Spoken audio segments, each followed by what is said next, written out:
how's the recovery process coming? The pain. Oh, Oh, there we go. You got a little guest already. Yeah. Talk to me. Yeah, so I want to know how's the recovery process, man? Because everyone wants to know. Every Mumbai Indians fan specifically, and again, of course, every Englishman wants to know how is the recovery process coming along. Nah, everything's been going really good actually. The team comes here in about 4 or 5 days as well. So when they get here, I'll join it with them, and I'll be training as normal for the whole week. So recovery has been progressing really, really well. I'm very pleased with where I am right now. By the way, who's that little rock star in your lap right now? Who's that little troublemaker? Nah, they're all over the place, to be honest. There's not just one, there's about 5 of them running around. But this one's Luna, that's right next to me. Jofra, I wanted to know one thing because we as Mumbai Indians fans were really excited when MI started bidding for you. What was your reaction that Mumbai Indians was actually bidding for you? Actually, and then I had my phone started to go off. So obviously, like I had you. Well, we know what the day was. So then my phone started to go off, like back to back messages, message. I think some guys from the Mumbai team ended up calling. So when I saw it was your area code +91, is it +91? So, Jofra, What's the area code? India, yeah, +91. Yeah, it's +91. Yeah. Right. So when I saw my phone like vibrating a lot, and then I saw a few calls from +91, I knew exactly what happened. But when I got back to my phone, I was really, really excited. It's a great franchise. Mahela was my first franchise coach as well. He got the likes of Polly as well. Played a few games against him. This is probably the first time ever play on the same team as him. So I'm really excited to get started and hopefully start winning some games and some trophies. See, Jofra, I'm not going to lie to you. I'm a little disappointed because the only piece of bling that I own, I put on, hoping you'd represent as well. Where are the big chains, man? It's 9 o'clock in the morning. 10 o'clock. 10 o'clock. It's a bit too early. Right, fair enough. But look, you're born on the 1st of April, which is April Fool's Day. But there ain't no fooling around when you have that cherry in your hand. I'm going to have to ask you this. As a fan, what, according to you, and I know every fast bowler has their list, what is the best ball that you've bowled till date? Is this IPL or all together? Just in your entire illustrious career so far, what is your favorite ball that you've bowled? Yeah, there's so many. No. Because like the time it helps a lot. So actually it's 2019, we were playing in Manchester. It was at Travis Head. I think the ball before he drove me like straight back past me down the ground, and it pissed me off. And the very next ball I said I'll try to nip it back. So I bowled and nip back, hit the stump, and then I had like a really smug look on my face when I did it. But like no fast bowler is getting hit for 4. So any wicket that you get after getting hit for a boundary is definitely a really, really good one. So I would have put my money on the bouncer you bowled to Smith at Lords. Exactly. That is, I think, my favorite ever Jofra Archer ball, because it's not very easy to stun Smith, and you did that with ease. But he was still batted. Well, he still came back and batted, and he still played for the rest of the season. So the best ball has to be a wicket. It can't be. Well, to be honest, there's some balls that are going to beat the bat, but if you're going to say the best ball, it has to be a wicket. Has to be. So, Jofra, if given a choice, cartwheeling the middle stump or hitting one out of the park, what would you choose? That's a tough one. That's a tough one. I'm going to have to say hitting it out of the park. Oh, okay. Wow, that's fun. I mean, I know you're back home right now, and I know back in the Caribbean, a lot of the food has a lot of spices. And, we're known for that in India as well. Is there any particular dish you've been told by your teammates or any Indians that you need to come to Mumbai and try? Not really. Probably the only stuff that I've enjoyed is either the chicken biryani or like the butter chicken, but with a lot of sauce to put on the rice. That's probably only two. This is my two go-to plates when I'm in India. There's a local dish called vada pav, which I've actually got one just to show you what it looks like. It's a piece of bread, Indian bread called pav with fried potato in the middle with lots of masala. Wait, you need to try this when you come. Okay. Easy peasy. Okay. Absolutely. Also, Jofra, who's the toughest batter that you've faced? Is that like? Oh wow. Are you guys watching the cricket as well or no? No, we're just honed into you right now. We have the cricket in front of us. You don't need to watch a game. We got Jofra in front of us, mate.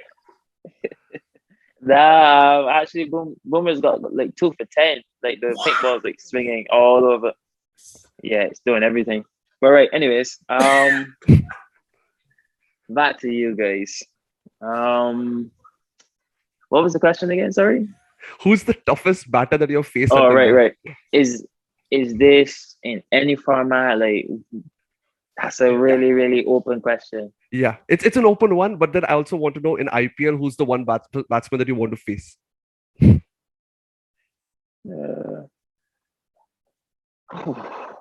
I don't know who's the toughest batter.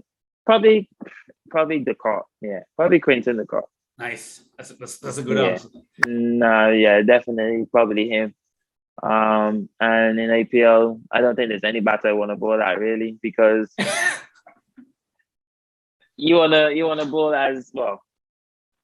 You want to bowl for as little runs as possible, and you want to bowl as short as possible. So, like for me, that's why you try your best not to get hit.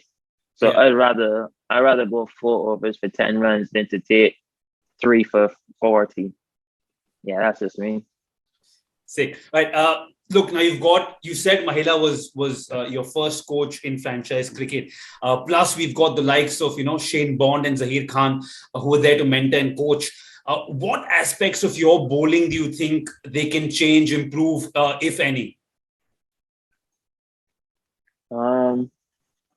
But I don't know until I actually get there and start working on stuff, because they could give me probably a better insight on some things that I may not be particularly clear on. They could always help. So until we actually get on the ground and we start going through stuff, going through drills, they see something that might be a little bit off, then they tell me. So that's the whole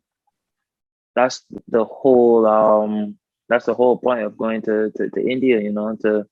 You learn so much. Like honestly, like going the last 3 years I played Rajasthan, it really helped my batting as well, because for me, I struggled with nerves for like the first 2 years. So the last year that I played, when I was actually like confident and got the opportunity to bat as well, like I was really grateful for it, and I'm just glad that everything worked the way it did, because like no one likes putting in the hard yards at training and then you're not actually getting the chance to show what you can do in the game. So I was very glad that the last year that I played, I got to do stuff with the ball, but also with the bat. Can I just say, I think I'm gonna speak for every Mumbai Indians fan ever. I think the blue and gold is gonna suit you a lot more than the pink did. Just saying. Actually, we can't even wait to watch you and Boom bowl together. So are you really excited for that to happen?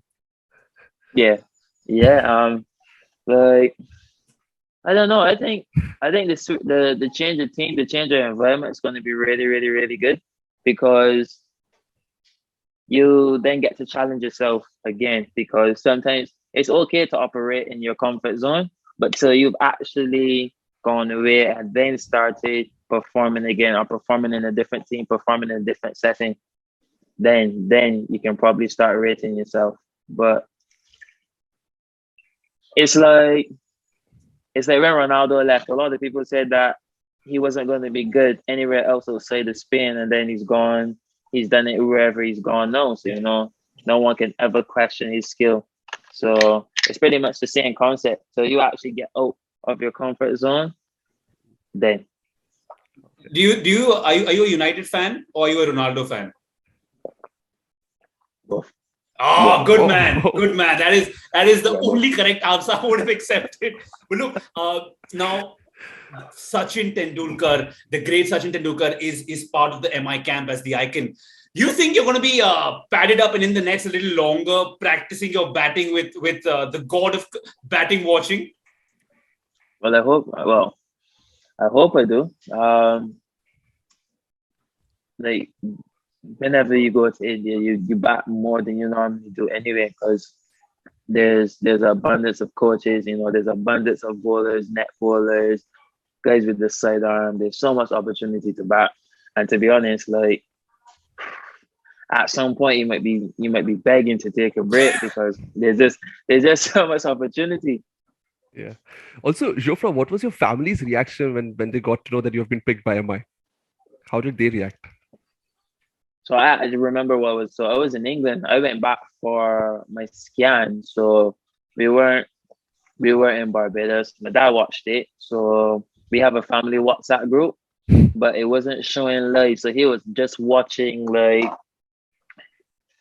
it wasn't like the actual live thing. He was just watching like something on YouTube with like just like the names. Like it wasn't a lot, but he watched it and he put it in a family group. I was out training and I don't think my mom was at home either. But they're very happy. Obviously, as a West Indian, having Paula, they know that I'm going to be in good hands anyway, so they're not worried at all. I Brilliant. love it, love it. What I want to ask you, man, is you've grown up and played most of your cricket on pitches that are conducive for fast bowling.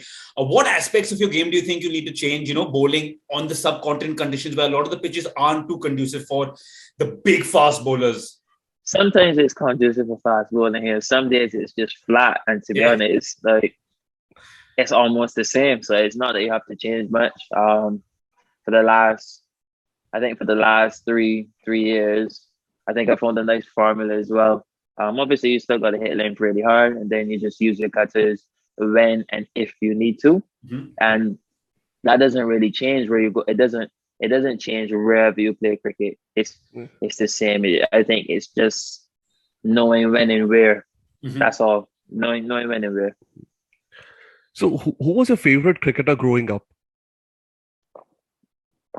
I didn't have any. There were too much to choose from. I didn't have any. If you could name a few.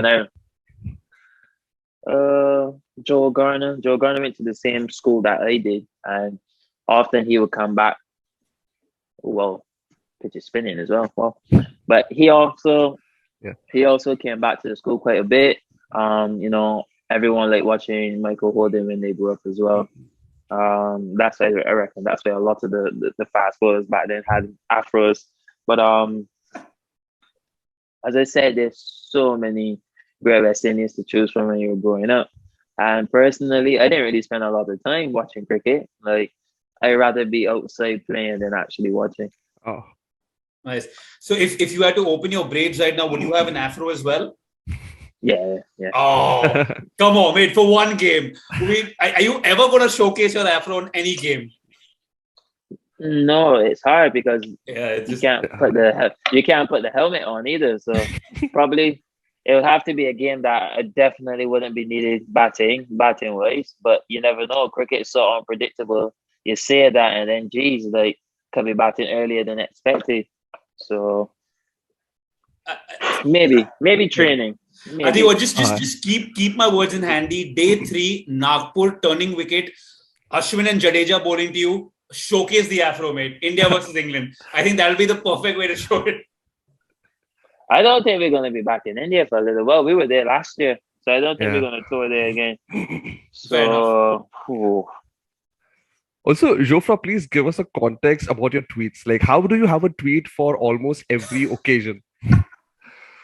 But all of them are older. Like most of them are like when I was watching cricket or like doing stuff when I was a bit younger. Like for the last few years, I haven't been as active as I was then, so that's probably why. But all of the tweets are just old stuff that happened from cricket already. Okay.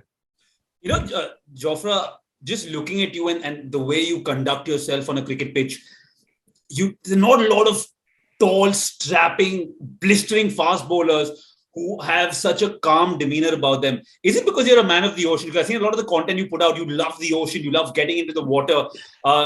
Does that kind of calm you down? Is there something? Is it probably Luna, isn't it? To be honest, I go to the beach to take the dogs to the beach. They enjoy the water quite a bit, but like most of the fast bowlers I know are pretty calm. Like I've never seen a non-calm. Well, probably from here, I haven't seen a fast bowler that's really edgy or like not calm. Yeah. I think you need to be calm as a fast bowler because someone's at the door. You don't know who that is. Um, you've got to know when and where as a fast bowler. You got to know when to step it up. You got to know when to tone it down as well. So I think being calm gives you the ability to make better decisions. Wait, who's one bowler who batsman? Beg your pardon. Who's one batsman that you absolutely loved intimidating? I'm sure you have an answer. Phil Salt. And when was this? When was this? We used to play for the same club, so every day at training, it'll always be serious rivalry, all the time, all day, every day. Also, you've played for Rajasthan Royals for a significant amount of time, and now you're suddenly going to play for the jersey in blue and gold for Mumbai Indians. So, how's the transition process as a cricketer? I don't know yet. This is the first time I've ever been in a situation like this. So until I actually get to India and start training in my new environment, then I'll know. But for now, because I'm so far away, like I don't know if I'm gonna actually be there this year either. So I think I've got some time to actually process what has happened. So like for now, I'm just trying not to think about it too much and just experience it when it happens. Yeah, fair enough. I'll tell you what, there was a show that came out a couple of years ago in India, which is arguably one of the biggest shows ever made here, called Mirzapur. And I remember when season 2 had to come out, everyone was just talking about when is season 2 coming out. I think the new trending topic is, when is Jofra Archer going to hold that cherry and bowl in the blue and gold? As it stands, it was always going to be next year. I think I've progressed a bit faster than we all thought I would have, which is still good, but it's going to be still next year. So I don't want to get anyone's hopes up too high. I don't want to disappoint anyone. So I'm going to say it next year. Wait, too late. Our hopes are already high. And just to quote, because you're a United fan, I'm going to hope that you kind of recover like Zlatan, because he once said that lions don't recover like men. So I'm really hoping you recover like the lion that you are, mate. Thank you. Really appreciate that. Thank you. Nice. And just tell me, what is your perception of Mumbai Indians as a club? What does it signify to you? What does it kind of mean to you? No, it looks, well from the outside. It looks very close knit. Akash calls me every 4 to 5 days as well. We spoke about Arsenal. Jeez, I don't know why he supports Arsenal, but it seems very close knit as well. So any family oriented franchise is always going to do well. So it's no surprise that we've won 5 titles. There's no surprise that Polly's been there almost 10 years. Malinga's been there a long time as well. Rohit's been there a long time. So those are the things as a player coming to a new franchise. When you look at that, you feel safe. Yeah. And any thoughts on Shane Warne? I mean, did he have any impact on you as a cricketer? Yeah. Everyone grew up watching him play and watching him bowl, and then having him so closely at Rajasthan. Like the news will shake anyone up. You didn't even have to meet him, to feel a bit saddened by his passing. So just imagine people that actually knew him, people that were actually like lucky enough to share the same space as him. Yeah. He's going to be a real loss for the cricket world. 100%. A really, really big loss. And literally just a couple of minutes more, and then you can get back to snipping and snapping. We know that Englishmen are fierce competitors, right? Who from your English team are you most ready and raring to go at this IPL or whenever you start playing?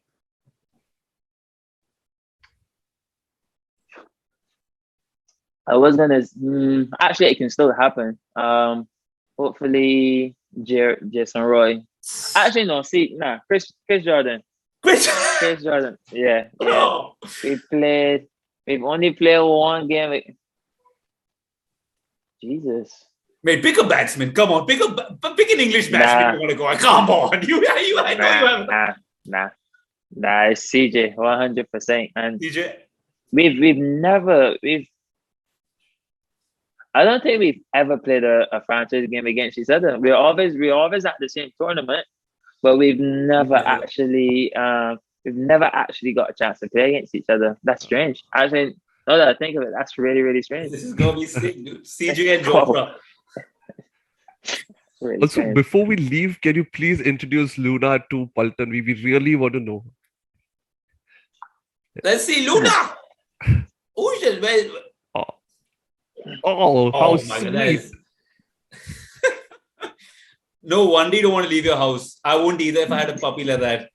It's absolutely adorable. Wait, do you are you just let Luna free?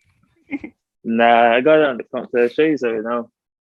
Wait, are you? Of course, you're aware. Oh, you just left. Oh, nice. Oh, how sweet. Come, sit. Paw. I love. Come, paw. Give me the other paw. Can you get the other one? Come on, give me the other one. And come, both. Come. Both, come. Almost. Good effort. You almost started a little Mexican wave there, mate, at your house with your little puppies. Just all of them going up in smoke. But look, I'm sure you are aware that there are a few chants that go around the stadium when you're either fielding or bowling. I'm sure you hear them, right, as a fielder and as a bowler? If it's in Hindi, you might hear it, but you might not necessarily understand it. Yeah. I mean, we all know the Rise Sir Jofra. I'm sure you've heard the Rise Sir. You haven't? No. Oh, so there's a chant. What do you mean from you mean like from the Burmese army, or you mean? Yeah, the Burmese army. Oh yes. I thought you meant India. Sorry. Oh no, so I mean, we're looking for we need the Pulton to come up with a few chants. So is there any nickname that you have? I mean, I've come up with a few: the King of Bling, the Prince of Pace. I mean, mate, it's really corny and cheesy. So give us. I love it. He's instantly dismissed it. He's like, hell no. But give me something. Give us something. I don't got any nicknames for you other than Joff. That's it. Joff? Yeah. What about anything other than you know the other chant, right? We slip and we slide and we fall in love. I just can't seem to get enough. Jofra, Archer. What I would just request you to do is just give a message to the MI Pulton, the fans who love you so much. Well, I just want to say that, hopefully this year, hopefully we win the tournament, but also I hope this year flies so I can start playing and training next year in the blue and gold. That's awesome. That's amazing, mate. This is something that I've been meaning to ask you since 2019. You were a 23-year-old bowler, with the cherry in his hand, 2 runs of 1 ball required, World Cup final. Yeah. What was going through your head, man? It's ridiculous to think a 23-year-old has the weight. And this is why I keep telling everyone I speak to is Jofra Archer has such broad shoulders because, first of all, of the bling he wears, and he had the weight of an entire nation on his shoulder, and he took England home. So what was going on through your head, man? That last ball. I just wanted to make sure it wasn't a no ball, and also that I actually, tried to execute my plan. So when I let it go, I didn't hear no ball, and it actually went somewhat close to where I wanted it to go. I was very happy. Very happy. No one wants to be remembered as a guy that lost that game, to be honest. So I'm very, very glad that I came on the other side. Bro, you're an absolute champion, man. I really can't wait. Hopefully, in the seasons to come, do this in person. Yeah. And you're an absolute legend, man. And I wish you the best. And I've actually been meaning, I'd followed a tweet, a message you'd put out in Jan. I remember discussing this with my mom. And this is, it's a little late, but just my heartiest condolences for the loss of Blue, man. Because as someone who's lost a dog myself, it's one of the toughest things. So I hope you're better and They're the best things in the world, man. They're the best things in the world. Yeah, he is, and like to be honest, we've got a few more dogs since then. But I think every dog that you get, Is you realize that none of them are never going to be like him. It doesn't matter what you do. You can make them do however much training you want. You could probably even get a dog the same color with the same pattern, but it's never ever Never the going to same. be him. Never going to be him. Yeah, I know. I'm going to tell you something that my dad told me that helped me a lot. And I remember because I was uncontrollable when I lost my dog, and my dog was named Rooney after my favorite footballer ever. Oh, And he said, don't suppress the pain, because what is pain of losing a loved one? It's the moments that you could have shared or the moments that you already did share, and just convert the regret into magic and satisfaction. And I think Blue's going to live on, man. She's probably going crazy in dog heaven right now, just creating a ruckus. I don't even know, to be honest, because like he was so chill. Like if he was here right now, I know he'd be somewhere next to me. He'd be somewhere here just chilling like how the others are. So yeah, it was a hard pill to swallow. Like probably like the first 2 weeks, it was weird. It was just a weird feeling around the house. It was a really, really weird feeling. Actually, you know what? I got this done the other day. Let me see if I can show you. Let's see. So I got a few of these, but this one is probably my favorite one. This one's probably like my favorite one of them. Yeah. oh, sweet. So whoever drew this is really, really, really good. You had a fan send this over. Oh no. It was a gift. Okay. It was a gift to me, yeah. So whoever drew it, amazing hands. Great Brilliant. hands. Yeah. Mate, again, I'm going to have to thank you for the time. It means the world to us here at MI that you've done this for us. And again, I wish you success and nothing less, and keep absolutely killing it in life for England as well as MI, man. Thank you, man. Thank you. Really nice talking to you.